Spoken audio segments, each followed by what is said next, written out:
Welcome all as we congregate to the greatest toy line in community, ever growing, ever changing. As we collect and adapt these figures to our own imaginations and embrace the fun, there's much to learn, especially if you're new to Mythics.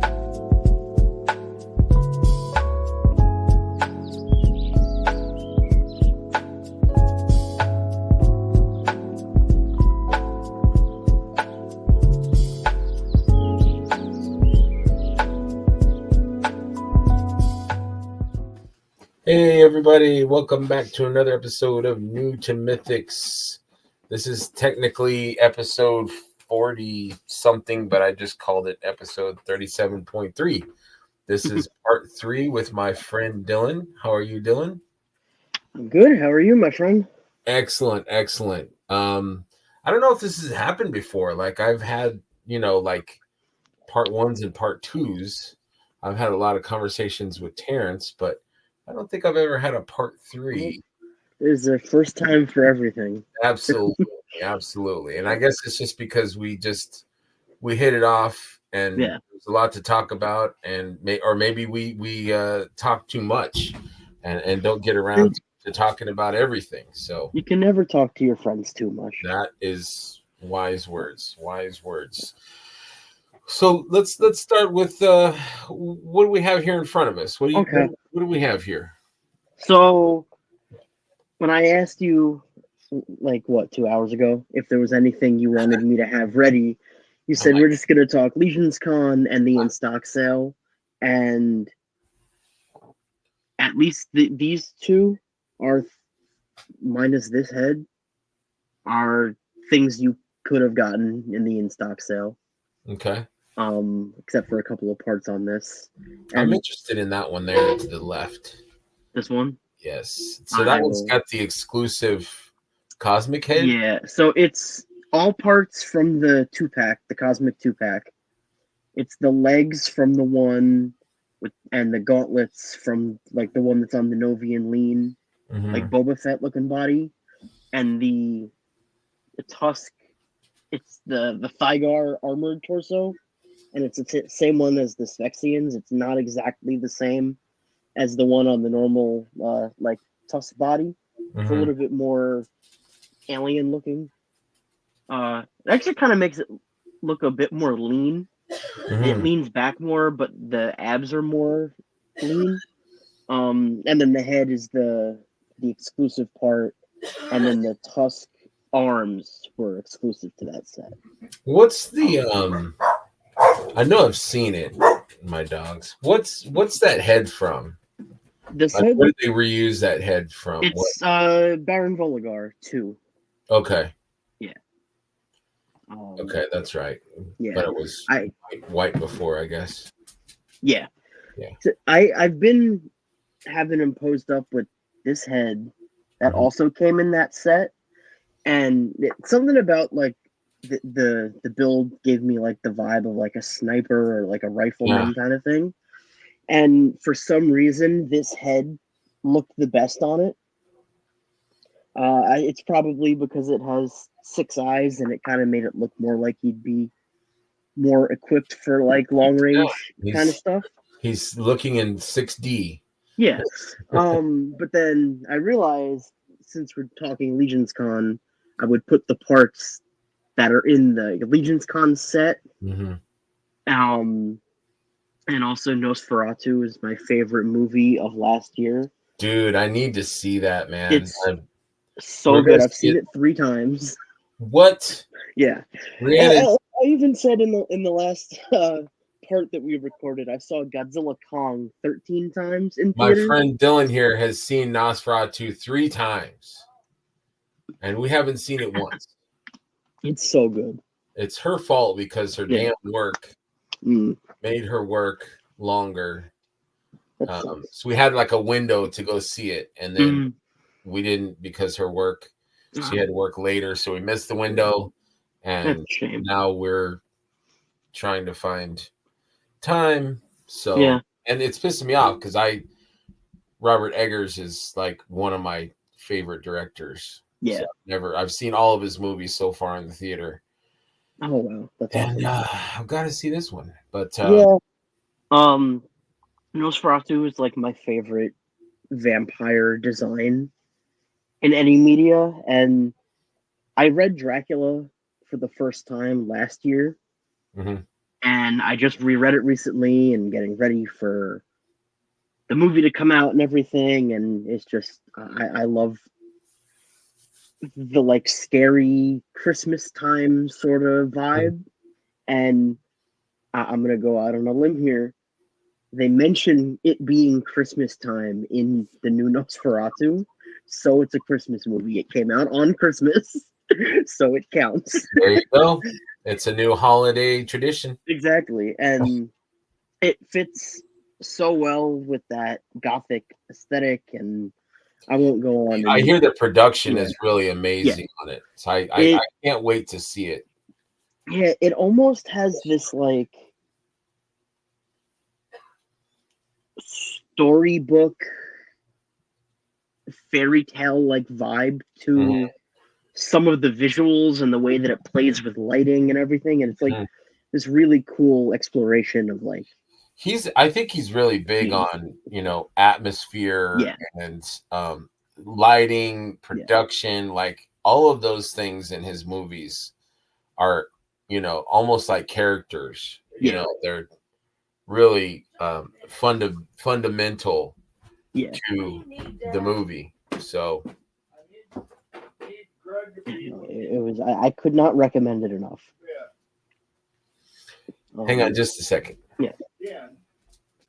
Okay, back on track. Sorry about that interruption. Um, it's I guess it's a busy night in the Schmerber house. No problem. Dogs are barking and people are milling about. Anyways, Yeah. um, so is the Brood? Is that your favorite faction or race? I mean, Yes. Um. So that was the faction that I basically started fully collecting Mhm. Mythic, and it's because of that Nosferatu esque design they have. Um. Yeah. So as I had said in our previous episodes that we did, the day I got into the line was G-Con when Necronominus was revealed for the first time. Mm-hmm. And Alithia was out on shelves, and that was like the first wave I got. And just that whole vibe that they give off, the colors and everything. So yeah, in short, that is my favorite faction, and I would probably have to pick that over anything else that in Mythic as a whole. Mm-hmm. If I had to like cut it down to one thing, it would be that. I'm hoping that we'll get more Brood soon. Me too. Or more vampires. Um, Yeah, I think if they take the sort of the style or like the shape of the cackler in the Reign of the Beast wave, but do it as like skin instead of fur, that could work as a vampire, and it would have that spindly sort of like Nosferatu skinny long arm kind of vibe. Did you I think that see? could work. I'm sure you've seen it, but did you see Bram Stoker's Dracula? Yes. Because there's a scene where he kind of transforms into like a man bat or a man Mm-hmm. wolf kind of thing, Yeah. and he's real thin, and Yeah. he lights the crucifix on Mm-hmm. fire, and that was cool. But Yeah. I would love to see other iterations of vampires in Mm-hmm. the mythic world. Yeah. Like other races of Mm-hmm. vampires. I Well, think I don't know because if I talked to you or somebody else, but I I'd know see other types. yeah, I don't remember if it was at Legion's Con or if it was on a show after the fact, but I believe Jeremy confirmed that vampires are a species, Mhm. not a disease, or a race, not a disease. So you don't become a vampire, like you're born a vampire, I guess is how they Mhm. want the story to be. So I do think there's potential. Like the vampire ogre is a crossbreed, Varg is a crossbreed. So I think there's potential for like the vampire version of a Torpiculi almost, right? Where it's like you can make different monster versions or something with different like body shapes and stuff. What is Varg a cross of? I think it's with a dwarf or a goblin. Yeah, I don't remember. I have to double check, but I'm pretty sure it's like not just a vampire. yeah, he's a stocky, beefy fellow. Yeah, it might not even be a goblin or a dwarf. It might just be its own separate thing. But I do believe they're considered like pets. Yeah. I think if I'm not mistaken, that's what the bio says. I like that there's different sizes. Yeah. You know, like so far there's only one size of elf, Mhm. and one size of human, I guess. Well, there's 2.0 and 1.0 of human. Yeah. But yeah, I like that the vampires have a variety. Yeah. Of of sizes. I think that's dang cool. Like I think the Red Death body would be the perfect like unarmored Volgar almost. Yeah, I could see like depowered or something. Yeah, you've been putting some thought into this. I like that. Yeah, like I took a couple of pictures of this head on the new Red Death. That's basically the Black Death. That is the red body. I think I've seen those. And did you post it? I put them somewhere. I don't know if it was the customizing chat or something. Yeah, I sent it to the Euro Legions guys, and I don't know. I think they must have shared it somewhere. Okay, because unless somebody else did it, I've seen that. Yeah, I've seen that. And I'm like, that looks really good. Yeah, I did that, and then I put the translucent Vorgus head from last year, from Legions Con last year. And that one works too. I'm thinking of painting them both to match and just kind of seeing which one I like better. Are you using the retail body or the original red body? The retail body, the body itself is painted red, and on the original one, the body's painted like brown. Okay, so, like really dark. The original one. Oh, the original. Do I have one? So the retail one is red with just the black hand. So yeah, the retail one is the body is all red, and then the hand is black, and the robes are black. Okay. And then the original one, the body is like a really, really dark brown, and then the hand is red. Okay. And then the cloak is red. Yeah, I need to open. Yeah. I have the retail one. I just got it, but I haven't opened it yet. So the retail one is. I think I like it better than the first one. But I think that's because I've used parts of it for customs that I like better than what I thought to do with the other one. Except I have that Valiant Knight with the Red Death cloak on it, and that looks really cool. But I kind of want to see that. Can I see that? Yeah, let me grab that. Thanks, man. Yeah, no problem. This is the red version, and I did this earlier this year. Oh, damn. So, yeah, it has the whole. Oh man. Not the whole thing. It's not the part that the Gaspar monk comes with, but it has the underrobe and the hood, and that's all. So that's from tied in the back. From the original Red Death. Yeah, and then the wings are from Xenophon. Right. And the head is the 2.0 skull that came with Krampus. Okay. And the Valiant Knight body. Dude, that's. Yeah. I really like that build, man. Thank you. You go ahead and. I might do that. Yeah. Can you send me a picture? Can you send me a couple of pictures? After? Yeah, I'll do that for sure. I love that. Yeah. I've definitely posted them in the Cabal, but I could send you pictures. I've seen that one. Yeah. And I love it. Like I'm not a customizer and I don't paint, but I do love a good pop and swap. And I just I love it. So yeah, that's a nice build for sure. I will say it does require a bit of cutting on the cloak, so I don't know how you feel about a little trimmy trim. cutting soft goods, but I had to split it.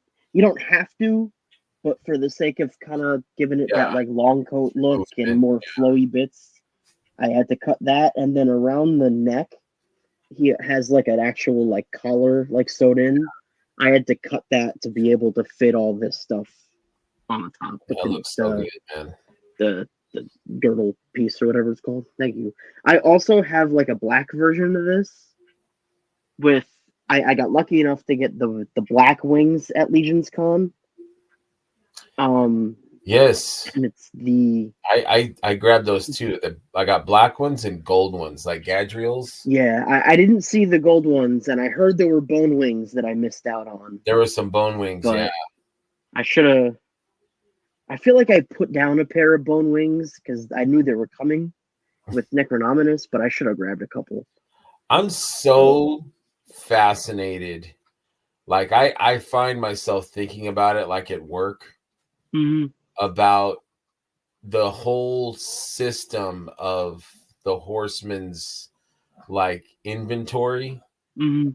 Like I just see like I don't know if you've been to the studio, right? I have not yet. Oh man, you got to one day. You got to go. I know. I need to find a way to. I'm not trying to, but No, it's for some reason I thought you went there, but no, I just know everybody. yeah, right. Yeah.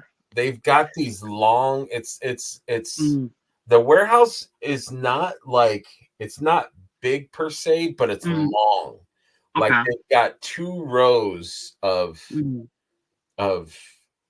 I mean maybe it's big, but it's got 2 rows and there's boxes just like for way like as long as the building. So from one end of the building all the way to the end, and it's a really old brick building, but like they've got 2 rows. So there's this hall that's got just boxes like 15 20 feet high. Somebody from the studio, if they're watching this, probably like he doesn't remember very well. So just for the sake of me telling the story, but like it's like 20 feet high and just boxes all the way down. And then there's another doorway and it's got the same thing. Like there's a wall that separates it. And then there's another hallway with boxes all the way down. And like, and then at the end, you make a left, like an L, and there's boxes there too. And then that's where they build their dioramas. Like they have a diorama area there with Bill Mancuso and another guy. I can't remember his name, but I was just, and I had talked to Diego about like they decide, like when they have their in stock sales, like Cookie, he was saying, I don't know if you've seen the episode, but Cookie's like, hey, I found a box of Gold Knights. I've got 20. And so they'll put that up on the, so Diego might enter like 20 or something of what there is, and then that's it. So they have like a system for cons, for Legion's Con, for you know what I mean. So it's like, oh, what do you got there? It's like, oh, I found a box of, I've got 10 Valiant Knights. Okay, put that in Legion's Con 2026. I've got a box of Skeleton Legion Builder 2. Where do you want those at? Oh, put those for, put a case in for this con, and you know what I mean? And like, to me, that's so interesting and so intricate that they have it like figured out. So like you see random stuff at different shows. I think they know what they're doing. They know what they're doing, but I love it. It's just so interesting because it keeps us on our toes. It's like you never know. Like a good example is how they were doing the skeletons this past year. Or, well, I guess, when did the skeletons come out? Like, summertime? Is that the beginning of the year? It was right before IshCon, I think. Okay. So, or was it IshCon? IshCon? No, IshCon was the gunner. August? The heavy gunner. Okay. They might... They had some there. They had some at IshCon. Yeah. So the way that they did it, and it must have been every show they went to, but every show I went to, they would have like a case or two of skeletons, and it would be like, specifically at RetroCon, they were like, show this to the person at the thing, and you'll get something. And it was the skeleton, and it was like you had the chance to buy one of the 24 skeletons they brought to that show, and it was really cool. So they definitely do that with everything. Yeah, I love that. Yeah. No, yeah, I remember it at IshCon they had, because you could buy them online, I guess. Mm-hmm. Or was it after? The online sale with the skeletons, it was its own sale. I don't remember exactly when it was, but it was its own sale with the limit of 4. Yeah. And then when the gunner went up, they put the skeleton up with it. Right. They put more skeletons up, I believe. More skeletons, yeah. I could be thinking about that incorrectly, but I'm pretty sure that's what it was. I think you're right. Yeah. I think you're right. Yeah. So much came out last year, I couldn't even. Dude, I think this year is going to be even more. Yeah. Because look at it. It's like, it's January. Yeah. And the pre-orders for Reign of Beast just ended last week. Before you know it, the Dragons, we had an in-stock sale today, or yesterday. Yeah. Yesterday. We have a dragon in like a month or 2 months. It's crazy. Yeah. We have this much stuff. Yeah. Already. My assumption is that there'll be something before maybe not every show, but I feel like right before ZoloCon they'll say that, well, the Skullman is at ZoloCon, so there's that right off the bat. And that's in March, right? That's March. I believe that's March, like 2nd. It's the very beginning of March. And then we've got MuskyCon. Yeah, MuskyCon is the end, or like the 20-something. I think it's the 21st, 22nd. So it's towards the end of March. I know he said there's not an exclusive, but who knows? Something maybe. We have the Graveyard Skeletons are coming out at some point in there. Early. Yeah. Yeah. Probably, maybe it could be April, could be May. Yeah. All Stars Necro 6 at some point. Necro should be here in February. Yeah. I think is what they said. There's a lot. There's a Figura in there somewhere, probably. What's crazy is that All Star 6 is supposed to be like right behind Necro. Yeah. Like it hasn't hit the water yet, but it's supposed to be like. And I don't know. I wonder, are they going to like space it? Like, are they going to give us like a break so that we can really appreciate Necro? Or are we going to be like, boom, Necro, boom, All Star 6, which is basically Necro 0.2, right? Necro basically, yeah, 1.2 or something. Yeah. I haven't experienced that that I can recall from the past 2 years of that happening, but I feel like it might just be like a month later. It might not be right away, but I could see it being within a month or 2 later. That's fast, dude. But yeah, it is. All Stars is like what, 6 or 7 figures? Yeah, it's sizable. Something like that. I mean, it's as big as Reign of the Beasts. We're also projected, barring any huge delays, I think 1 or 2 cosmic waves this year. Right. I'm just going off of Bill's video that he made, but from what I picked out of that, but there's at least 3 Figura. We'll probably get the retailer wave again. So it's going to be a lot. You figure Figure Obscura probably will be spring? Yeah, it's usually May for the 2 that we've had at that time slot. And then you like figure May, September. Dragon will be March. Yeah. And then April. It could be Figure Obscura in April, but they might give us time after the Dragon to kind of. But I feel like lately they've been so booked that they're not able to give us time because there's too much. Yeah. You know what I mean? Like they have the production schedule now. Yeah. That they have to, you know what I mean? It's like they can give a little bit of time, but the way that things are produced, they have to get them out of their warehouse, right? So, like, I could see them doing a necro in stock, but I feel like also sometimes the wait for in stocks is like the next year. Yeah. Or 6 months later, but I could also see them letting retailers get it and maybe a month later putting it in an in stock. I can see an in stock. I don't know what it would be though. Like it could be like retail. It could be the Bastet, Frankenstein.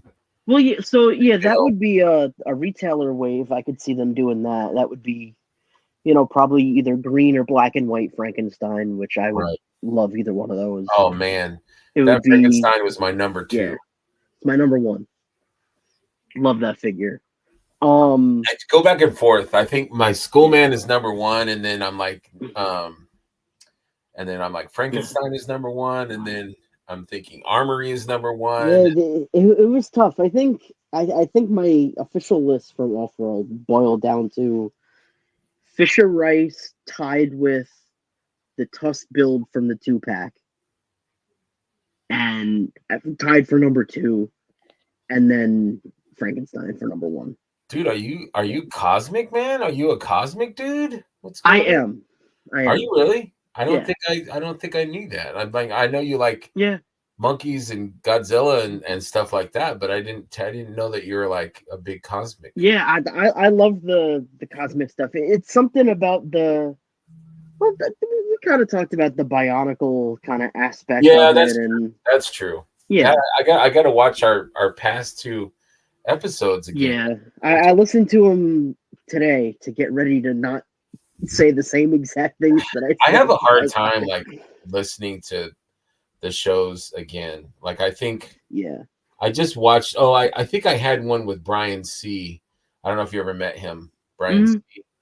But I didn't want to repeat because we had an issue where we had like technical, like there was a power outages and all kinds of crap that was going on. So we're like, you know what, let's just scrap the last episode and do, a whole new one or something. So like I tried to watch the last one so I would know like where we stopped or whatever. And it was weird listening to the show because I don't think I'd ever done that before, but it's interesting to hear, but I don't know.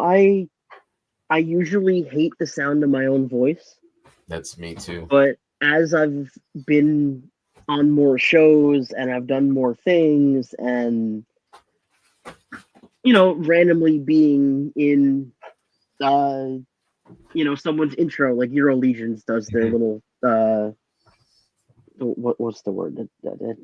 When they had the person do the interlude or whatever.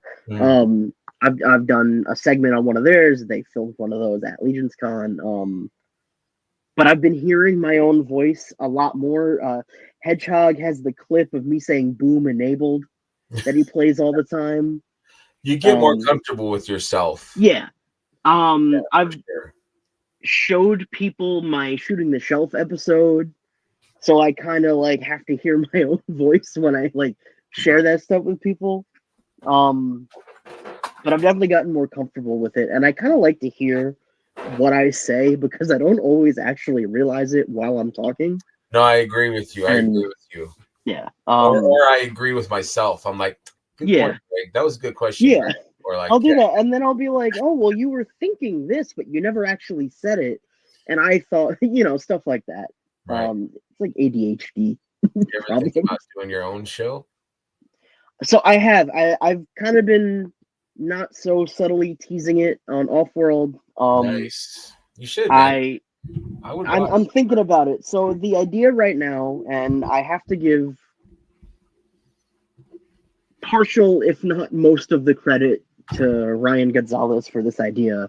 But since people kind of know me for posing at Chubsy Wubsy and like everyone compliments my posing and you know, I always have something in my hands. I always have to be messing with something. Posing is like the fun part for me. So Ryan gave me the idea to do a posing show where I would like talk through like the intricacies of like getting into a pose and kind of like the idea of there's a difference between someone standing, completely vanilla pose and, subtly kind of inferring the action and inaction. And I sound like an art student and I hate it. Yes. Ryan. Yes. To Ryan, great idea. Yes. I think that is a brilliant. And here's and it just clicked in my mind. Like, yes, because I am a shit poser. Like I'm looking at all my figures, they're literally arms down, standing, maybe a sword. I'm a terrible poser. And I was just thinking, I watched a little bit of our last video, and you had this guy in your hand. I don't think he had the shirt on. And even your normal pose for him was posed. Like, do you have that figure? I do. Grab him. I bet he looks exactly like he did before. So everyone, this is my pose. I took some of the parts from King Conan, but yeah. Okay. Everyone. Yeah. Here is Greg's generic vanilla pose. Now, and this is Dylan's. I don't even need to say anything. Look at his arm. Look at his wrists. Like I'm garbage. This is my pose. And that's what my show is gonna be for when I get that like, going. This is like the 6-year-old that's carrying his figure with him, bang, bang, bang, bang. And then you've got Dylan's pose, which was just on the shelf. Let's see it one more time. Just to make me seem even worse. Yeah, look at that. That's bullshit, man. That's why we need. I'll do you one better. I have the Mystical Vapor. The Dylan Poser show. Yeah. Chilling like this. Yeah. I have one of these Fortnite arcade cabinets, and he's kind of just chilling like that. Yes. Just right next to. Yes. I will watch the shit out of the show, dude. Because I was watching The Amazing the other day, and he was reviewing a Spider-Man. Yeah. Yes. Got Nosferatu, like talking to a rat. Love it. See, I would have never thought of that. Yeah. But like The Amazing, like he took the regular black suit Spider-Man. I have that figure, the new Secret Wars one, and turned it into like this, like hands out, like arm up, like he just like a Rubik's Cube. He was like boop, boop, boop, boop, and then changed it again to like this other amazing heroic superhero pose. And I'm like, how the hell did he do that? I can't do that. Yeah. So it's a gift. So I would love that show. I will subscribe right now. Yeah, I'm not entirely sure how I'm gonna do it because Ryan very graciously gifted me a camera. Nice. So I need to get that going and figure out how to use the camera and all that, and kind of figure out if I want to do the sort of, table down shot, or if I want to do me in the video doing it. I'm probably more likely to do shooting what I'm doing and talking over it.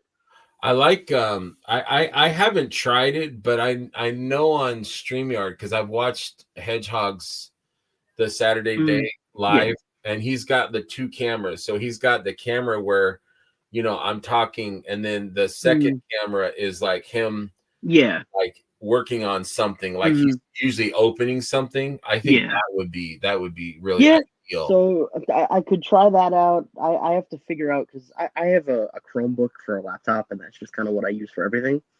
So I need to figure out how to use a webcam.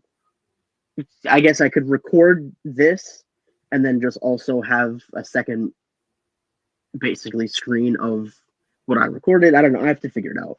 But I have to get a mic and kind of see how I just on camera kind of do it, because the thing that I'm kind of, I don't want to say worried about, but the thing that's kind of like I'm not sure what to do about is like I could see myself just kind of getting into it and not talking at all. Well, I think it would be fun if you had different people. So, yeah. like, say you would have Brendan Higgins, someone, and I'm not saying Brendan doesn't know how to pose, but or someone like me, and we could have like the dual screens, and like, and then I'll set up, I'll have like a book or a stand or something, and I'll have my figure here, and you can have your figure here, and even if they're not the same, maybe similar, and like you can kind of talk it through, like, how do I pose this? It doesn't have to be a 2-hour show. It could be 30 minutes, 45 minutes, whatever. Or you can do vignettes, like you could do like short, like here's I did one here with David Williams, and I'm showing David how to pose with a figure with wings. Or here's one that I did with Greg where I'm showing him how to pose a Conan so he looks badass instead of looking derpy. So like you can do different types of, but I think it would be cool. I don't know how you feel about doing it with other people. So that was actually that's something I had said to Ryan, is if I asked him, because it was his idea, I was like, if you wanted to do it with me and kind of like talk me through what, like, if it was a live show, which I don't think I could even do a live stream because I don't think I have the subscribers yet. I think you need a certain amount. I mean, but I would just plug until I would say don't worry about that part. Like, I don't have very many subscribers either, but your friends will watch, and that's Well, I'm thinking more because if I did a live show, to have people like ask me, hey, do this, and then just have Ryan tell me. That's good. I think there's a minimum amount of subscribers you need to be able to live stream. Yeah, I don't think it's very something. It might be okay. I don't know. It's been. I actually completely forgot to bring it up in our 2 last episodes, but I used to like actually use YouTube and like post reviews and stuff, like Marvel Legends. Like back when I was in college, since I live so close to home, I would come home on the weekends and just toy hunt and record like YouTube videos and like post hauls and like all that kind of stuff, and do very, very, very off the cuff. Here's a shot of my shelf and the figures on the shelf. And then at some point, I just decided to completely wipe the page for some reason. And I don't know what happened. I don't know if it was like, I don't even know. I got rid of like school projects and stuff. I just completely like, I don't know. And now on you could even, if you click my name on YouTube, if I comment on something or whatever, you'll see I have like music on my YouTube, because I like recorded this band's music during COVID when they did live streams, and then a lot of the fans of that group would like use my videos to listen to that music. So like that's probably always going to be there. Yeah. But I would just build on top of that. Or you could start a YouTube thing over. You can start a new I could. I'm thinking about it. I did. So I kind of like how Jesse's channel is just Shelve It and the show is Shooting the Shelf. Yeah. So like my show is going to be like Just a Poser or something like that. Right. And that'll be the name of the show. And I don't know if I want to do a separate channel specifically for that, or if I want it to be a show on my channel. There you go. That's what I would do. That's probably what I'll do. Yeah. So I need. Okay. Yep. Okay. So yeah, I don't remember. I'm really interested in your show. Yeah. Great idea. I'm definitely gonna set some time aside in the coming weeks to try to play around with that. I just bought poster board and like blank sheets of paper today from the dollar store to kind of get an area ready to kind of see what I could do, and maybe look into getting a camera to record with, and then use the one that Ryan gave me for like just recording myself. But I have to see. Yeah, that's kind of where that is right now. Well, thanks for the scoop. Thanks for the talking about it. I think it's a great idea, and I look forward to it. Thank you. So I've been wanting to talk to you about Legion's Con. Yes. I think we scratched on it a little bit. You did talk. You said the Cackler was your number one most excited figure. What was your thoughts on the other? So, any other standouts? Yeah. I don't remember who said it, and I apologize because I know, excuse me, it was someone who I'm close friends with in the community. It wasn't just like I heard it somewhere, so I feel bad for not remembering who it was that said it. But someone like within 2 weeks before Legion's Con, it may have been Joe Gonzalez the day before G-Con, but someone had planted the idea of Basilia being what the figure ended up being, like half serpent. Mm-hmm. And then it happened, and I was like, oh my god, that's really cool. They're just doing it. And I knew from the first figure that they were just gonna crush the whole wave. Yeah, they started really strong, like with her. Yeah. Like, and it was colors, like, and just because that's the flag or the symbol doesn't necessarily mean that would be what the god or goddess would look like. Yeah. And it turned out to be literally, what she looks like. So that was cool. And I'm so excited to get the snake body in hand. Yeah. I know some people are like, but like, I'm very much looking forward to buying like excuse me, like 10 and making a huge snake. Ooh. And because I don't know, something in me just wants a huge like serpent just to have it.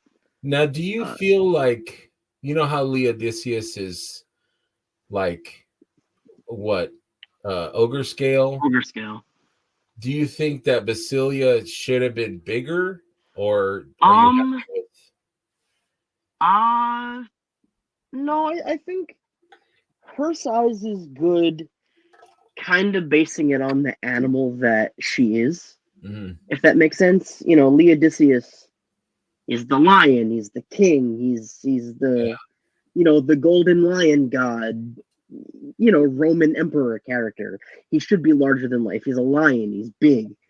A snake kind of makes sense to be a little smaller, and I think with the way you can kind of maneuver the tail and kind of how it looks, you could make her a bit taller if she'd be able to balance. I think it's a good size. I think her overall length will probably make her seem more imposing than just being a 2.0 figure next to an ogre scale. It kind of makes me want new versions of the Dark Four, which I'm sure they'll do it eventually. It could be 5 years from now. It could be 10 years from now. It could be as soon as we get the other two great beasts, they decide to give us deluxe ogre scale Arethyr or something. But I also kind of like, mind, dude. Yeah, and like just so Xylona, I have a feeling is going to be more of the same. I think it'll just be an updated sculpt. Maybe it'll be on like a brute female body. That's what I was thinking. Maybe or kind of like that brute scale 2.0, the aliens. I was thinking like a Bastet body. So that could work. I think if they find a way to give her digitigrade legs, but for a deer, that doesn't really work as well. Yeah. Because to make them look slender, it's not really going to work. I have this so it's the engineer body. Yeah. But I have the all tears So yeah, I think, and it kind of gives a slenderness to the. Yeah, I could see that working. I could see them using that more stretched out, thinner body. The only problem is giving it hooves. The hooves for 2.0, I don't know if they would be able to keep that standing, especially with the antlers. You'd have to be a master poser to be able to. And even I, master poser, I don't have one near me, but has to use stands sometimes. I don't love that you always need a stand for figures. Some things require, like the snakes in Reign of the Beast, they have those little discs. That doesn't bother me too much, but when you need a whole, big chunky stage basically just to keep a figure up, it's not like my favorite thing, but sometimes it works. Like, I don't mind it for like this, where he's on a Mezco stand kind of levitating. I don't mind that. But I do wish. Sorry, I was gonna say I do wish that Four Horsemen would update their figure stands. Yeah. Or a variety of different types, like a floating or flying. I think that could be cool. So their stand can do that, but I don't think it holds it much higher than that. Yeah. It might not even be this high. I think because the bottom of their stands is like an inch thick or something, but yeah, it's kind of like a base. Yeah, I think Mezco has the best flight stands. Yes. And I believe you can just buy stands from their website. I just found that out. I didn't know that you could do that. That's one of the few things that they kind of have in stock all the time. Are they? I wonder, do they have any like symbols on them, or are they? I think it's just the black Gomez logo. Yeah. So it's pretty invisible. I might have could to just be flat because they're so good. Yeah, they're great, and like I happen to have the King Conan one kind of matches the Red Armory figure, so that kind of ties it together. King Conan was my overall number one, of all toy lines. He was on my list. Fantastic figure. I had to open it as soon as I got it, but I was at Chubsy and I opened it there and I put it back in the box, and then I didn't open it until the day that we did our top 10 on Elfworld.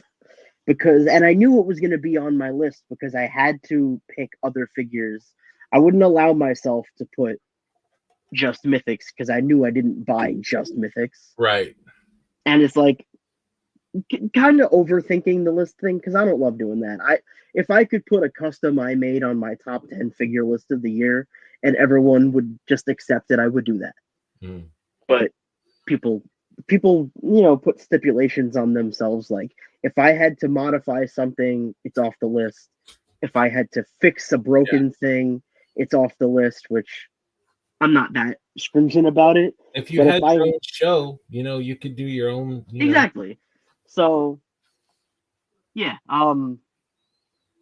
Yeah. So what was your number one, if you don't mind me asking? Oh, it was the Frankenstein. Oh, that's right. Okay. Yeah. Overall. Personally, I think it would have been my finished Kong with the glove and everything that I showed off. Somebody was asking. I think it was Loop. Loop was asking. Yeah. Someone said something on Facebook. Like, I want that, or how do I get that, or something. Yeah, I'll have to go back and take a look at that. Yeah, but I look that. I was just gonna say I look forward to what they do next with that Frankenstein body. Me too. I think it'll be just a repaint for the retailer wave. So you don't think that they'll use that buck for anything else? I think they will eventually. Yeah. But kind of more in the way that they used Poxis parts to make Red Death, where they just made the torso and they had the other parts like already tooled. I could kind of see them using like his torso or his arms or like his feet or something. Where is he? Yeah, I'm surprised I don't have one right here either. Yeah, I've got one right here. But I don't really know. I mean, it's the Horseman. It's Eric. He'll find a way to completely subvert all expectations. Like it would have to be something specifically as an homage to a figure that they did so well already. Yeah. You know, like it's kind of the only things I could see working are the arms or the legs, because the torso doesn't have anywhere to put armor. Right. But kind of like clasp or connect to itself. But they also showed with the Ninian infantry that they could just retool it, because they've retooled Thygar's backplate, and that's not the first time they've done it. They've retooled things before. I could see them doing something with like the arms or the legs. Yeah, I don't think they'll reuse the heads. No, well, but I could see the hair maybe, but I feel like the head is too specifically Frankenstein. Yeah, it's almost like that's like, the signature of that character. Yeah, like they could reuse the Santa Claus heads, but they couldn't reuse Krampus. Yeah. You know, because that's specifically what that character is. Or like, unless they're doing it in whatever the line that the Graveyard Skeletons is going to become. Dude, this figure moves so good. I know, he's fantastic. And just it's like it's not tight. Yep. It just moves like so damn good, man.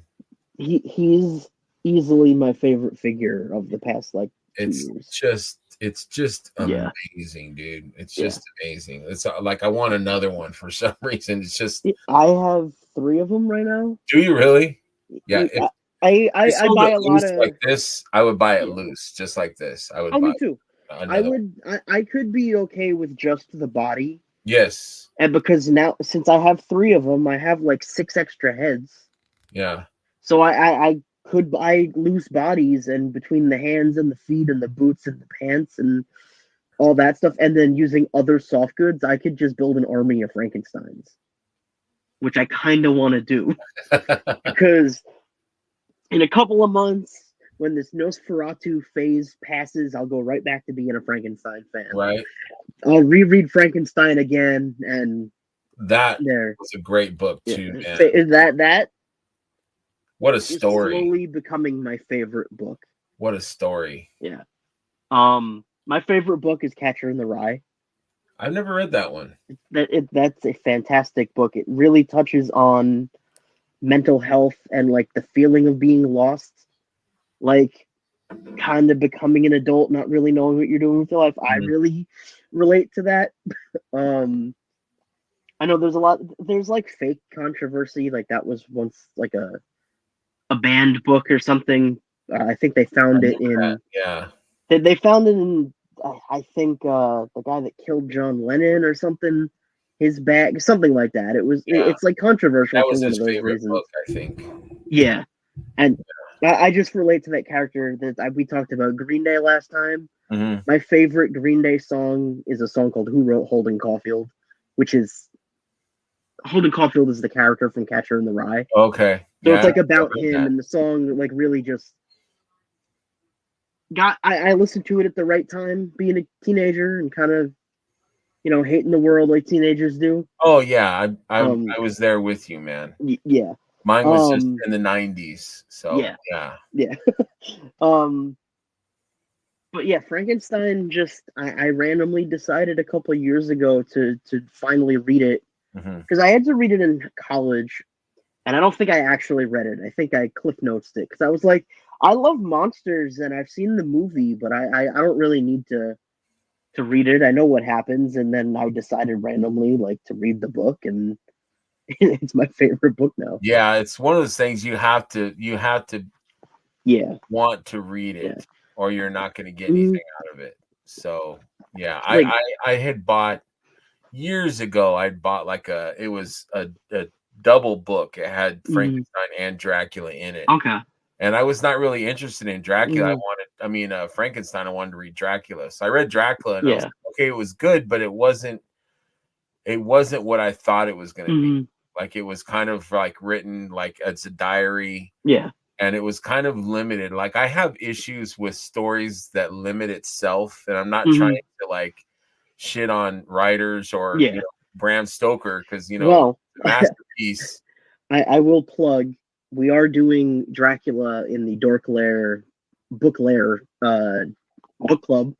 Okay. On I believe it's the 22nd. I think is that Wednesday is when we're gonna do it, and we're discussing the entire Dracula book. So if anyone's interested, I mean, I think this will probably come out after that. I'm assuming. No, I'm actually gonna release this tomorrow. Oh, cool. So then I'm gonna surprise release this. Awesome. So on Wednesday, January 22nd, in the Dork Lair Facebook group, we will be discussing Dracula. I will be coming up with most, if not all, of the discussion questions. How does that work? So do you guys read it chapter by chapter? So we started with Frankenstein, and I did a lot, if not most or all of the questions. It wasn't all, I know for a fact. I did most of the questions for that also. Bill puts up a post. He says, this is what we're discussing this week. This is what next week. I think for Dracula, because Frankenstein was a much shorter book, and I think we did it in 4 weeks, maybe 3. Dracula is like twice the length, if not longer. And the way it's structured, it would be way too confusing to do it all in segments. Right. Kind of leaning into what you were saying with the chapters and how everything's structured. And that's actually going to be one of my questions, or kind of like my as you read the book question kind of thing. And like, how does the reader feel like that? So yeah, check that out. I think we are discussing the whole book. Okay, so you need to read it before the 22nd. Yes. And I shared in the initial post that Bill put up in that Facebook group the audiobook that's free on YouTube that I like. It's public domain book, so is Frankenstein. You could find so many different recordings of that. My favorite is on Audible. There's one with like a full cast and has like Tim Curry and Alan Cumming and all of these like famous voice actors. And it was very good. It's on Audible. I don't know how much it costs. I pay for Audible, so I get the credits every month. I've been doing that. I've been reading like a bunch of somewhat related to Dracula books lately. It's because of this Nosferatu thing. You're on a vampire. I am. And then Mezco starts teasing their black and white Nosferatu. And Trevor thinks it's a statue. I hope it's a statue, because if it is, I could pass on it. Right. But if it's another 1/12 collective, I have to get it. Unless it's a was that you were showing that was posed up like that? Yeah, so this guy I was showing off earlier is he's got kind of a mousy kind of like. He does. So Nosferatu is supposed to be based on rats. Okay, I didn't know that. So yeah, it's like a whole history lesson. I'll try to roll it into one.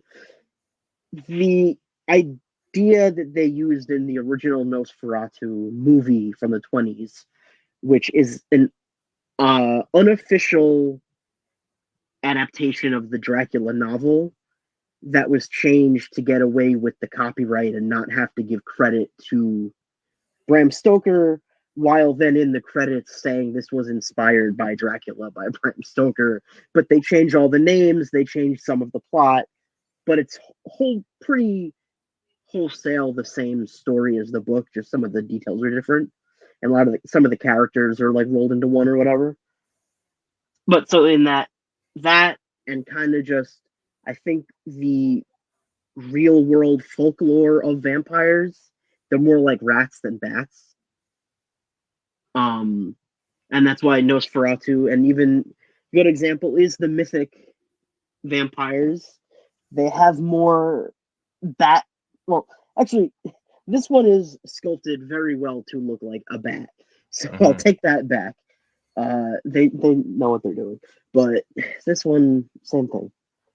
It's the nose. If you look at Nosferatu, Nosferatu. Yeah, he looks very rat-like. So they're supposed to be inspired by rats, Okay. Or like he's inspired by rats. Count Orlok. Oh, I've been on this weird tirade recently. Nosferatu isn't the character. Nosferatu is the name of the film. Mm-hmm. The character is Count Orlok. He's just a ripoff of Count Dracula. Nosferatu is Romanian for vampire. Okay.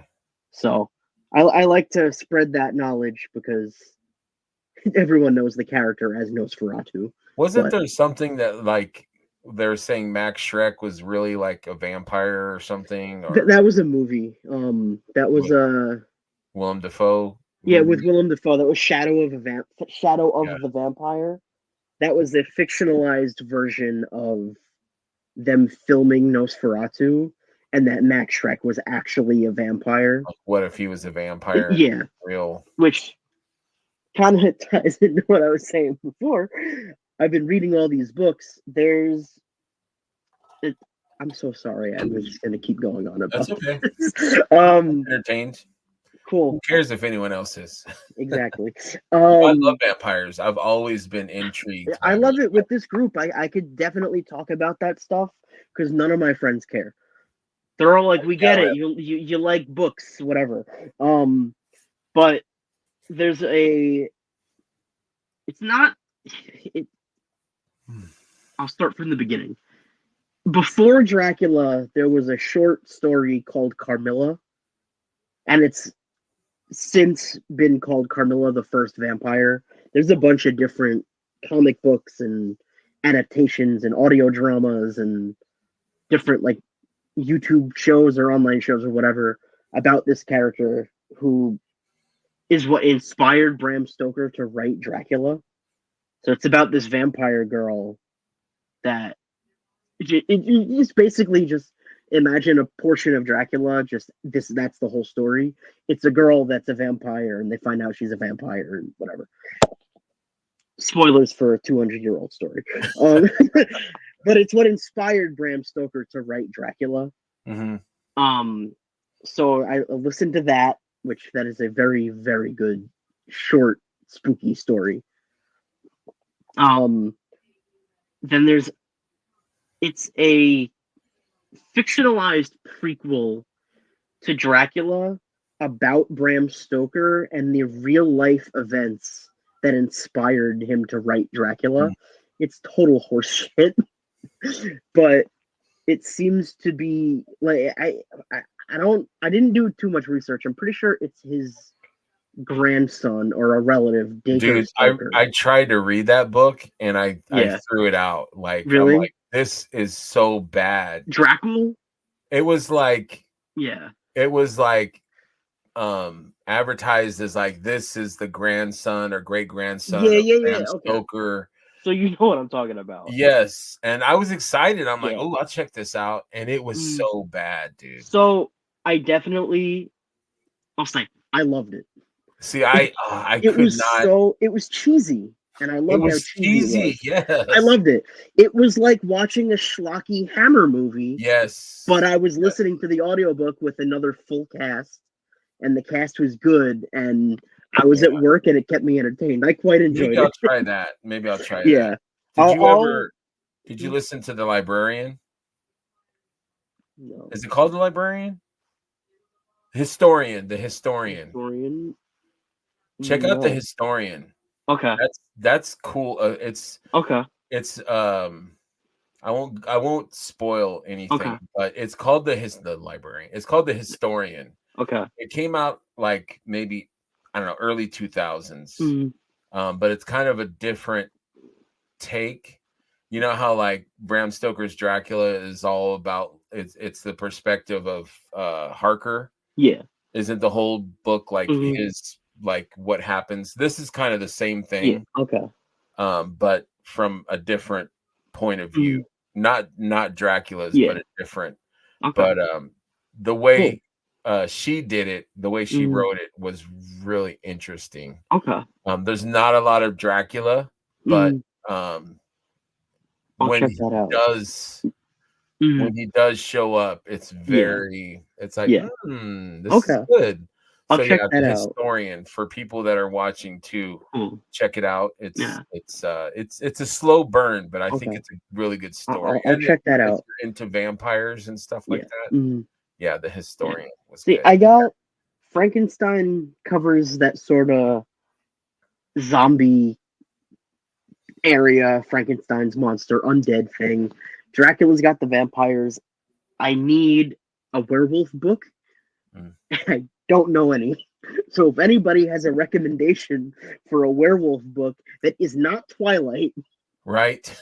I need a good book about horror werewolves, because I haven't found anything. I could probably try Hound of the Baskervilles, but I know that's not exactly the same thing.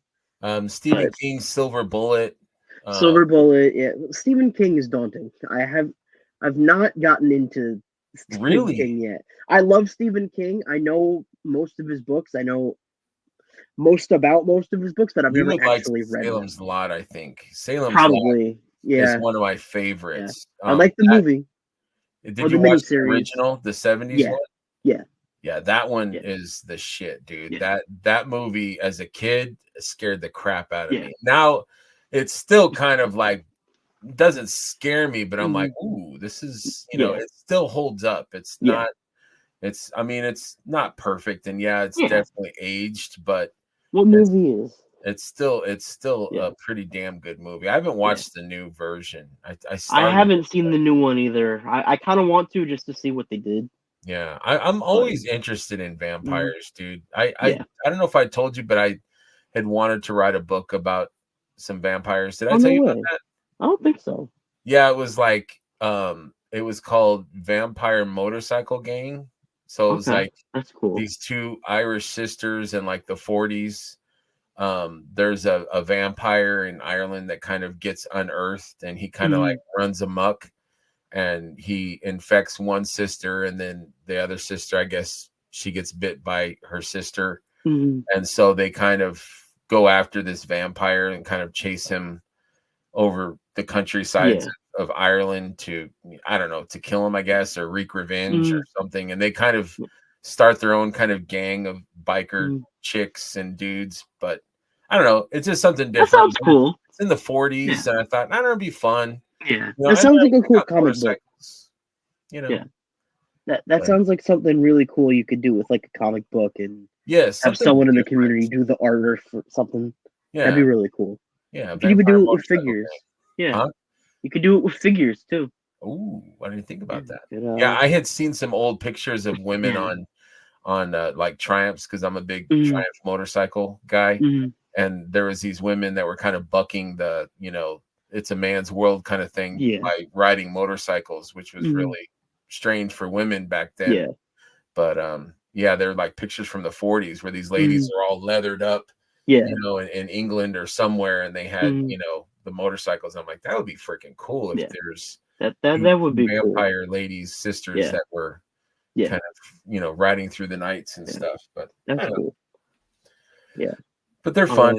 Vampires kind of really pique the imagination, and and the coolest part is that listening to all these old books, or books inspired by old books, and like all that, it's really cool to hear the like more wacky side of vampires while listening to like this classical piece of literature. Because Dracula does some wacky stuff. You're right. So it's pretty interesting that we have this idea of what a vampire is, and hopefully the new Nosferatu, again, I'm gonna keep pushing that, kind of shows what vampires are like, not supposed to be, but like what vampires were, and like the scary side, and not the like Bela Lugosi sexy vampire, like the less glamorous. Get rid of Twilight. I don't think anyone fully accepts Twilight as vampires. I think Twilight's kind of over, definitely. But like there's been this whole like horror movie revival, and just like how vampires are like super big right now because of Nosferatu, there was also another Nosferatu movie with Doug Jones as Count Orlok? My friend just told me about it today. I had no idea. I think I've heard of it. I knew about it, completely forgot about it. I think I heard a little bit about it the other day, but then my friend was like, "It's on Tubi, so now I have to watch that." Doug Jones. But like, yeah, Doug Jones is great, dude. Yeah, it's been a good year for monsters because, like, King Kong, Godzilla, not exactly the same category, but they're monsters. It's monster movie fun. It's a golden age of cheesy, 40s and 50s monster movies again. Right. Because Dracula, vampires, whatever, just got a movie. There's been like 4 werewolf movies the past 2 months. Right. And Wolfman comes out in a week. I was going to mention that, yeah. Super excited about that. And then there's another one called The Werewolves with Frank Grillo. And it's like the Purge with werewolves, I'm hearing. Right. So I'm really interested in seeing that. It looks like it's all practical effects. I got to check that out. I think it's smart, though, to kind of bring it back that Eric is savvy enough to... Thank you for doing that. Yeah, no problem. That Eric is savvy enough to tap into those tropes of, vampires, werewolves, that kind of thing. I think is very smart on his part, but making them his own. Yeah. Like his own interpretation. Like, I love that it's a species and not a disease. You know what I mean? Like, that is interesting to me. And the coolest thing is, sorry to cut you off. That's okay. I cut you off all the time. That's true. And I'm okay with that. The coolest thing is no one's, well, some people might, but most of the time, well, first of all, bottom line, no one can tell you how to enjoy your collection, but no one's going to tell you can't make vampires bite someone and make them vampires because that's not in the lore. It doesn't matter. Jeremy will tell you it doesn't matter. He'll say that's not in the book, but you can do whatever you want. They produce figures that are not in the lore. Right. That are ancillary. The lore just makes it funner. Like, some people need the lore. Like, the lore makes you want that figure, but other people, they don't pay attention to the lore at all. Exactly. Whatever. Yeah. Like, if you don't want vampires to be vampires, they're cool black and purple knights. Or, obviously this is kind of inspired by, is inspired, Dracula's red armor from the Bram Stoker's Dracula movie, which was completely made up for that movie. Somebody had mentioned that in the Cabal about the red armor looking like the armory red, and I was it's the same color. I literally just ordered that yesterday because I'm like, that is genius. It's got that kind of scalloped look, and I hope that stuff is still there on Friday because I'm not going to complain about it because Curtis will tear me apart, but I didn't have the money on Monday, so I gotta wait till Friday. I'm with you, bro. Some stuff is still there. I'm kind of bummed I missed the Minions, but I have 2, and I have a feeling that'll be at shows. They'll show up again, I'm sure. Yeah, or they're kind of shouldn't like be too hard to find. Yeah, they'll show up. Yeah, and I also kind of feel like the Valiant Knight, they're gonna get blown out of the water by the actual release of the thing that it's based on. Right. Not that the Minion is not its own thing, and that the Valiant is not its own thing. Well, I think there'll be other colors and versions. Yeah, absolutely. Yeah. The Valiant specifically, I love this figure. I love this. This could have been my custom of the year if it wasn't for that Kong. But the armory versions and what's going to come out in the... Oh, that's awesome. It's just basic Valiant with Pox's chest and Lee J head. I mean, it's just basic, but it's awesome. I think the Valiant is just such a fun foundation. Or good example is the skeleton. Yes. The skeleton, Necrodominus is going to be here in a month. And everyone's going to get those, and everyone's going to forget about... Well, I'm not going to say everyone. People are going to forget about the builder. until it shows up somewhere for $26 and Right. everyone loses their minds that it's that cheap, because the closest alternative is at the cheapest for what will be at retail, what, $45 now? Mm-hmm. Isn't that the going price unless you get it in a pre-order? Yes. Or the graveyard skeletons, which are black and white, basically. So the Valiant Knight and the skeleton are going to be kind of not replaced, but like not as important once this wave hits.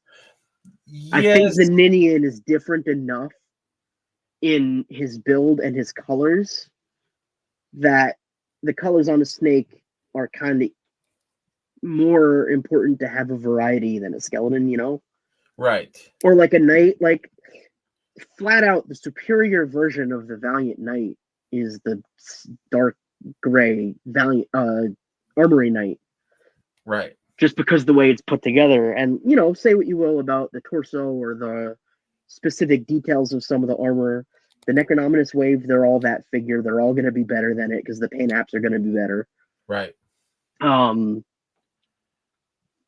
But like I had realized after our last recording that when we were talking about how they fixed some of the tolerances and it was that they fixed some of the molding, it's actually not. It's because they're virgin parts. They told the factory, do not assemble them. So that's part of the thing. And that's why they were so hard to put together. And that's why they're so solid and that they're not loose and floppy, is because we put them together ourselves and it wasn't the factory. And I think that's so cool it shows the difference of like the tooling, because this Red Knight is almost exactly the same thing as the Valiant Knight, but this guy, you know, he's loose. He was a pre-production. He's basically a test shot that's painted. And some people might disagree with me, but that's kind of his purpose, was to get the figure out there. Yeah. You know? I love the Valiant Knight. I am a champion for the Valiant Knight. Yeah. I wish that it would be, and Curtis totally disagrees, of course. Yeah. I think that the Valiant Knight should be like in a wave. Yeah. So it's like legitimized as like, you know, like make it a Legion builder. You so know? I think that's what the Silver Knight is. I hope so. The color's probably going to be slightly different. I have a feeling. Do you have Fisher Rice? I do, but I haven't opened them yet. Okay. So I think I have a feeling, and I could be completely wrong. And if someone wants to correct me, and I'm sure Curtis might if he sees this, I have a feeling. He doesn't watch this. No. But thank you. I don't know. I have a feeling special. The Silver Knight and like Otho 2 and whatever are going to be the silver on Fisher Rice. You think so? Because the Valiant Knight, other than being painted kind of dingy, it's still a more dull, darker color. It is dull, yeah. That I think that the Fisher Rice, like silver visor, I could see them doing it in that color. Yeah. Because the Armory one is a darker gunmetal. Right. Yeah. Where is that one? Yeah, I have that one too. I made all of the basic colors. I did too. Just because I love Valiant, so I'm like, I'm just gonna make all the colors of Valiant. Yeah. See, my biggest problem was I wanted more of the evil style armor. See, I don't like the evil. I mean, I don't Valiant. Like hands on the evil armor. You don't like the hands? No, because it's kind of like the dwarf hands. If you put something in them for too long, they can't hold anything. The original evil armor hands kind of look like a mitt, and it's less like a full grip. It's kind of like this. Yeah, I know what you mean. Not to dig on anything. They're aware of it. They fixed it. Every wave since then has had better hands. The hands on the Valiant Knight parts are so much better. So good, dude. And the belts, the new belts. Yes, the belts are fantastic. I need more of this figure. I should have built more at Legion's Con. Did you? How many? I built 5 and I gave 1 away. Okay, so I gave 2 away. I came home with 6. Actually, John from Euro Legions very, very generously gifted me one because before everyone went to intern. I was kind of talking to people, being like, "Hey, if you don't want yours or something, whatever, I'll pay for it." And John told someone to tell me, "Hey, John's looking for you. He has something for you." I was like, "Oh," and then he gave it to me, and he wouldn't let me pay for it. So I was very, very graciously gifted my first Armory Knight. Which one was it? From John. It was the purple. I think it was just the purple Valiant Knight. Yeah. So that was really, really cool of John to do that. Absolutely. And I built 5 separately. So I came home with 2 purple, 2 green, 1 gunmetal, and 1 red. So ideally, I want to get 1 more gunmetal, 1 more red. But I love the red so much. I do too, dude. That's my favorite. I might just blow my whole rest of the month figure budget. Such gorgeous, like blood. Yeah. Red. So like this is my favorite figure, I think. Yeah. I wonder, those are the Valiant pauldrons? Yeah. Or is that the same pauldrons I have on this one? Oh, those are the Valiant pauldrons. Okay. Yeah. These figures are so good. I did get the evil purple, which I then realized I have those parts from the blue demon because his purple's almost exactly the same.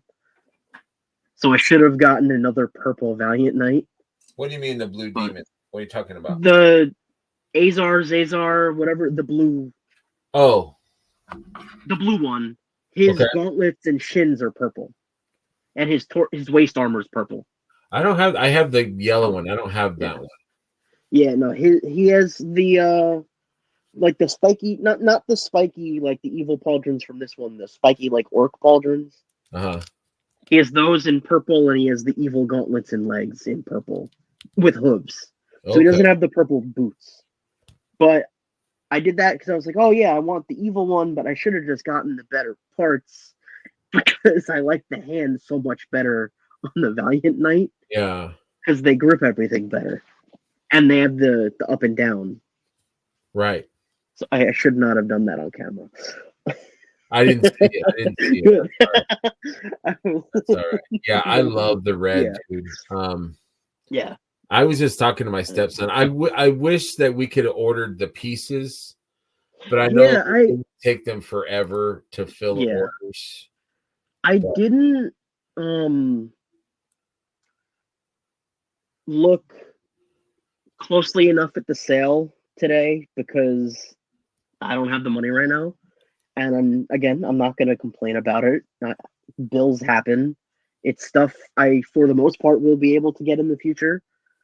Right. And I'm sure it's going to be there for, I don't think most of it's going to sell out too quickly. Knock on wood, whatever.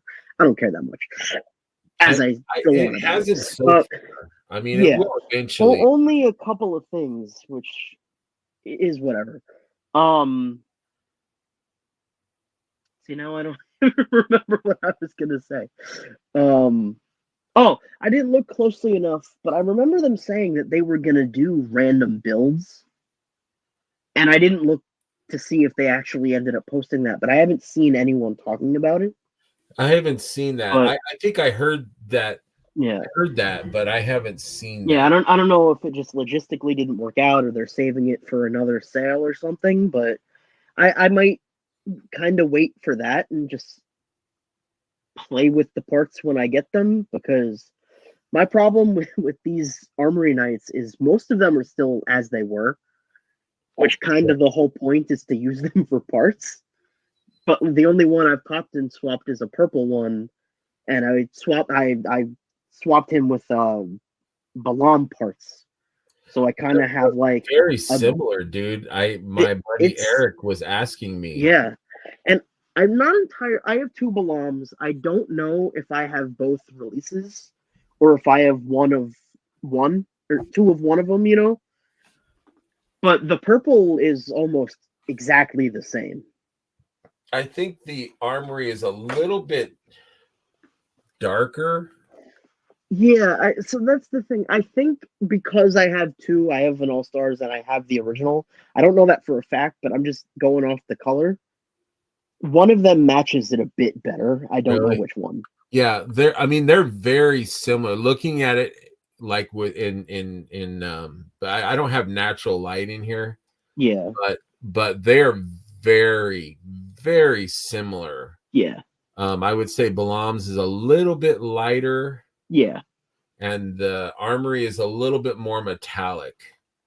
But yeah, it's definitely more the finish than the color itself. Yeah. I think it's how it like kind of reflects the light. Again, what if you put the Balam head on this armory knight here? Yeah, did I do that? No, I left my Balam head on Balam, and then I used the helmet from Balam on my regular armory knight, and then I have one that it's the arms, the upper arm, like the arm with the joint, and the thighs from the armory with the Balam gauntlets and legs, with Balam's like neck, like torso and armor. That looks good. He's got Morgulus cape on. Ooh. I like it because it's just floppy. Yeah.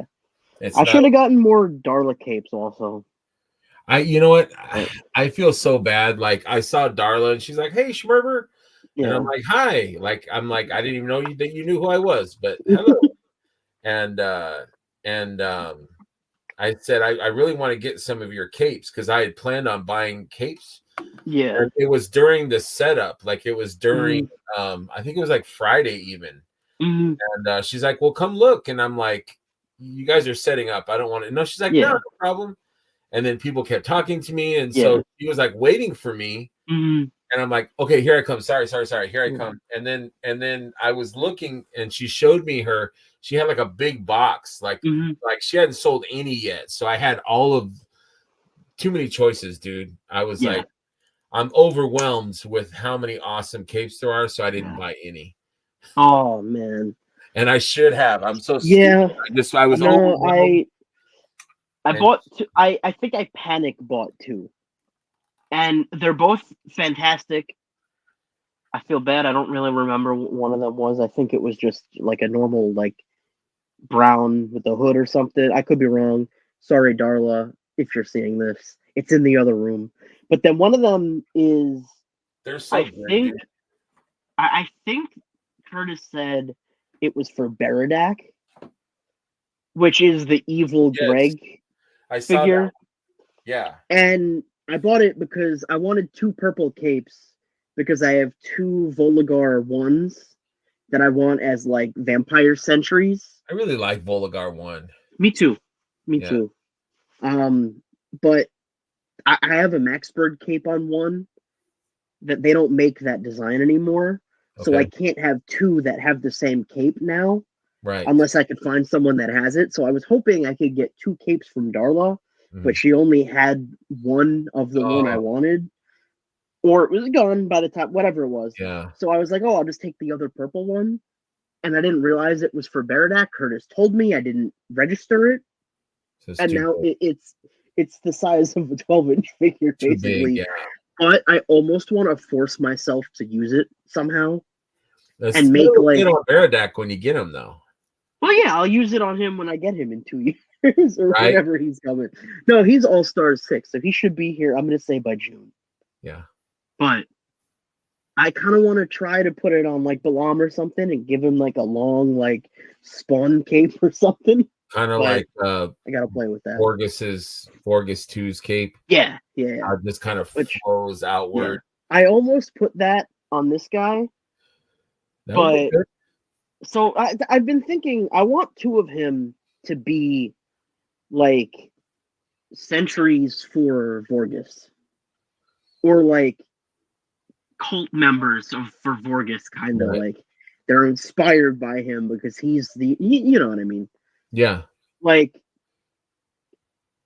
yeah. But it's like a better version of Vorgus. Right. Because it's the new body, the tolerances are better because of the way it was put together or whatever. The joints move better. It's just like an upgrade that I wish we had before Vorgus 2 came out. Right. Because it's like I like the color better than the second one. And I don't like to be negative, but I was kind of let down by Vorgus 2.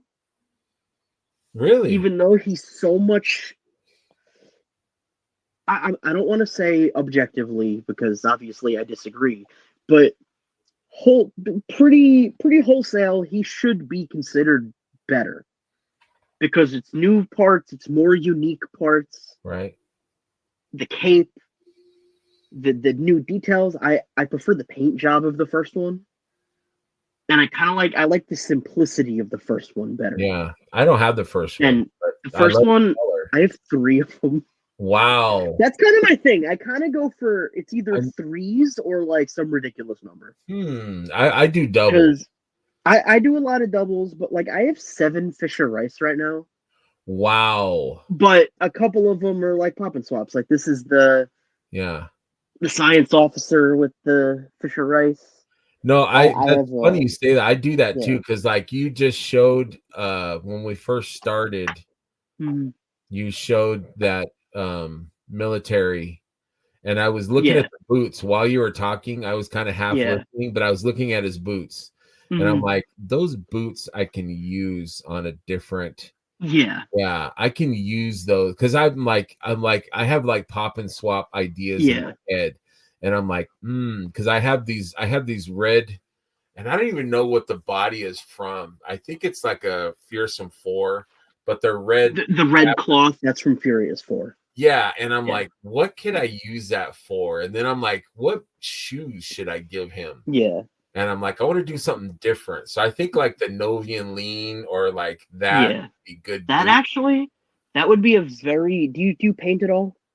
I don't. So that would be a very easy beginner paint job to do. Yeah. I think is if you wanted to take the red limbs and use these boots, the way that the way a mythic leg is. Oh, you could. This part will come off, and then you don't paint in the joint because it could just look like the knee pad. I didn't think. And then you could just paint the surrounding part. And then you should have little to no paint rub. Yeah, I didn't even think about that because the fabric is part of the boot piece too. So this is a separate piece from that, right? Which is a newer thing that they're doing, and then that obviously goes onto the leg. Yeah, because I was just going to use like Bond boots or something.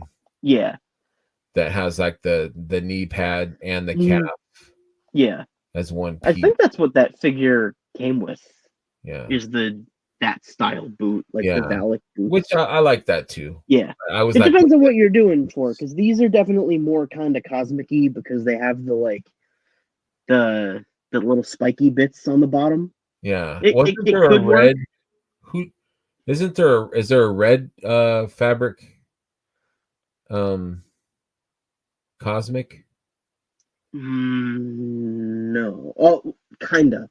The red jet has like burgundy. That's what I was thinking. The red jet. It's a very different red to the Furious 4. Yeah. That could work too. I just don't have that paint match. But I know a paint match for the Furious 4 red.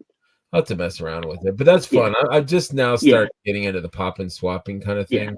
I'm not really. I tried painting, like I wanted to do an uncan.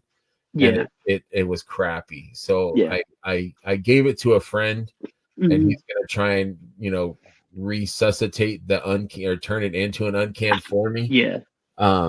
So I'm like, I don't know if painting's my thing, but pop and swap I love. I think it's a blast. Yeah.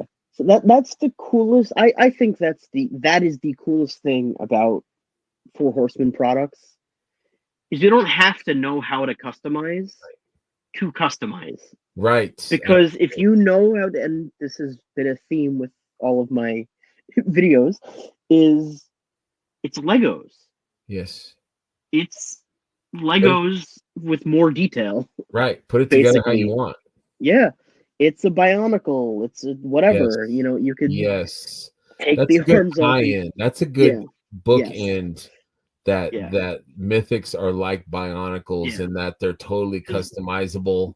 Yeah, like I'll say, I do not like the cloth parts. Really, I like them. I've kind of been on not a tirade, but I've kind of been on this train of like ever since the Agbendor wave, Ashes of Agbendor. Yeah. With Kai Pacha, I had been asking for a new cat, a new Balam. I got my cat. I don't like that body. I don't. There's something about not even the proportions. It's the way that the arms.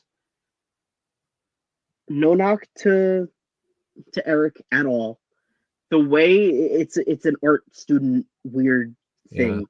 The way that the arms plug into the torso, the specific like torso, the leather torsos that have the plate that come out. Yeah. Those sockets are sculpted a certain way to fit those arms. That when those arms are plugged into like a cosmic tusk torso or just a different build, they kind of stick out like this a little bit. And that just messes with my brain. It bugs you, right? Yeah. But so I actually traded. I think I bought 3 of these sets at Legion's Con, and I got 2 more from Wolf King or something, or I got 1 more. But I traded the Boba Fett looking guy with all the cloth parts away for another Tusk figure. Oh. But then I made sure that I kept 2 of the actual figure just so I had the parts. And I put this together, and it's just the Tusk upper body with the cloth legs, and I love it. I just bought that red Magnus head. I wish they would sell that red Magnus head. I think that's in the figure. That's I in the know. one I didn't buy it. Oh, I might have an extra one. We could talk. We could trade. Yeah, we'll trade something. Yeah, I'm definitely, because I'm supposed to give one of these to Oz. Nice. So I have to talk to him about that, and yeah, I definitely have an extra Magnus. Yeah, let me know if you have an extra Magnus head, and let me know what you're looking for. Maybe we could do a trade. Yeah, we'll talk. Cool. Yeah. So Legion's Con number 25. You're down for it. You live close. Absolutely. I took it. I've only gone twice, but every year it's getting longer and longer. Right. Because the first year I only took 1 day off of work to be able to. How dare you? Yeah. Last year I took like 4 days off of work. And I think next year I'm taking like 6 or 7 days off. No, I'm definitely not taking a whole week. I think maybe I'm taking 5 off, because this year I worked Wednesday because I was like, even if I get intern, I could just drive to intern in the morning because it's not that far and whatever. Save the night on the hotel. The problem is paying for a hotel without sharing a room with someone. That's the trick, dude. Yeah, that's the trick. I did Wednesday to Wednesday. Yeah. But if without Andy's help, there's no way, dude. That's the thing. I need to. I'm not worried about one of my friends sharing a room with me. I need to just ask people now before they need to make a plan. They need to do lock it up, man. Because because I waited too long because I thought my fiance was gonna go, and then she's like, I can't, I got work, and so I gave away my room, and I'm like, I started asking people, but I asked too late, and everyone had already roommated up, so like I didn't really have anybody. Yeah, like this year, well, so last year, or I guess 2 years ago now, which is crazy to think, 23, I went with my best friend, but she was getting sick. I may have told this story, I don't remember. I don't know if I brought it up. It doesn't really matter. She was getting sick, so she didn't do any of the con stuff. Yeah, I don't think you shared that. And she stayed in the room the whole time. Yeah. But it helped pay for the room. Right. This past year, she didn't want to go because, she was overwhelmed with the amount of people. She knew she wasn't going to know anyone. She didn't want to bother me while I was in my element, whatever. She didn't want to go. Whatever. I got the bill for the hotel room. It was like $600 for, I think I was there 3 nights, 3 full nights. It was crazy. Yeah. But thankfully, I had a friend share the last minute decided to share the room, and it helped significantly. Absolutely. But it is, even with the discount, it is ridiculously expensive to stay in a hotel. I mean, it's so it's a huge factor, and you know, especially people that fly in. Yeah. You know, unless they've got, you know, a lot of resource, you know, meaning money, you know, it's like factoring in, you know, the transportation and then the room. Yeah. It's like, shit, man. I haven't made it buy anything. I barely scrape by as is going to Legion's Con. I can't imagine having to pay $200, $300, $400 on airplane tickets and all that. But you know, oh man, I'm trying to do MuskeCon this year. Yes, dude, come out here, MuskeCon, I want to my man. bad. I put in for the time off already. I'm not too worried about that because I had it in before the end of the year. I got a futon if you need a futon. I appreciate that. I'm gonna try to figure that out because I was talking to Ryan and Amber, and I don't want to say what plans are because we haven't actually made any plans. But I was talking to Ryan and Amber. I kind of floated it by Jesse. I need to figure out who I'm going with, how I'm going, and then figure it out when I get there. Yeah, I'm about an hour away. So okay, I'm looking forward to it, dude. I'll be there. Me too. And I really want to be there. I'll be at both. And now that they show off this Toylanta exclusive, it's coming out in also like a month. I really like that camo. I think that I do too, and it falls right in line with kind of the direction. I thought of that when I was going here. I was thinking of that, and and just the colors of this set alone fill that sort of G.I. Joe robots kind of space. Yeah, because more so than, and I love it. And then they show that figure off, and I'm like, they just put humans in cosmic, like, actually, which whether or not that's going to be a canonical thing, I just think it's cool that they're showing the parts that you could do that. I love the paint job. I do too. Yeah, and you know, it's just another thing to add to the list. And I love Tusk builds. So anytime I can get a Tusk helmet, I want it. But this helmet, the Science Officer one with the 2 eyes, the wide one, that's the exclusive part. I saw that. I need to figure out how to get that. Yeah. So, but yeah, it's gonna be an exciting year. It's gonna be an exciting year, dude. I can't wait. Yeah, me too. All that they have planned. Yeah, it's gonna be a blast. So yeah. Well, are you gonna be at ZoloCon? Yes. Okay, cool. Yep, I will be there. MuskeCon, ZoloCon, Legion's Con. Okay, so those are the 3 for sure. Mm-hmm. And then cool. Yep. I'm sure I'll see you outside of that. Yeah, for somewhere. Sure. Awesome. I look forward to it. Yeah, me too. Cool. Well, let's call it a show, man. We did an hour and 45. Yeah, man. I thought it was gonna be I thought it was gonna be a short one, but right. We were talking vampires and having a good time. I could keep going.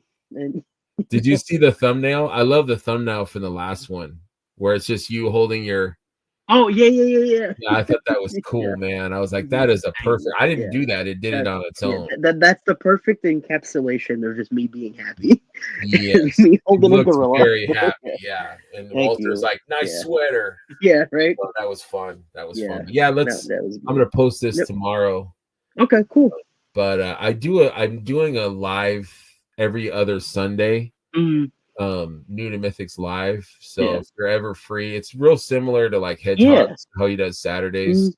If I ever can manage it, I will definitely take you up on that. Right. Yeah, I work, but on the rare occasion that I'm out early or I take off or whatever, I will let you know. Yeah, man. For sure. Come on, dude. Cool.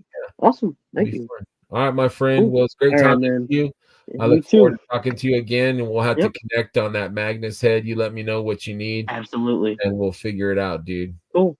And I am interested in that Dork Lair, the book club. I will be part of that. Awesome. So I will be talking to you soon. All right. Sounds good. Thank you, my friends, for watching. Thank you for being on the show, Dylan, and we will catch you for having me. Thank you very much. Take care. Remember, friends, to always have fun, be curious, share, and enjoy what this line has to offer. Come for the toys, but stay for the friends. Good night, and thank you very much.